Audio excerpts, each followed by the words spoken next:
Председателот на судскиот совет има правна дилема што да прави со барањата за разрешување на судиите кои одлучуваат за притворот на Сејат Кочан и на разузнавачите во бегство, Груевски и Бошковски, поднесени од Советот за факти. Тој совет е укинат, па овие предмети нема кој да ги застапува, вели Караджовски. Ке бараат автентично толкување од собранието или барањата ќе ги застапува Сдружението Зелена лупа, кој беше иницијатор на овие постапки пред сега непостоечкиот Совет за факти. Тоа е прашањето што и ние го поставуваме.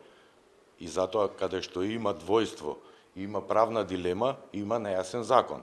Значи, една варијанта и една можност е во фаза на преставка да се вратат од некои невладини или од граѓани, па ние согласно законот за судски совет како што е, да ги вратиме во фаза на преставка, па да ги работиме како преставки и да започнуваме соодветна постапка како да не постоел предметот од Советот за утврдување на факти.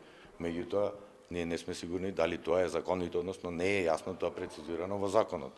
Дали тоа треба да го направиме и кој е начинот на кој што правната важност на тоа барање кое што е веќе доставено од сега непостоечкиот Совет за утврдување на факти, како тоа ќе го изгуби правото. Во овие представки беа опфатени председателите на Врховниот и на Апелациониот суд, Јован Геловски и Лилјана Ивановска Шопова. Караджовски вели дека во наредните денови ќе се преземаат незавршените предмети од факти, стотина на број, а представки за работата на судовите и судиите веќе почнале да стигнуваат и на адреса на судскиот совет.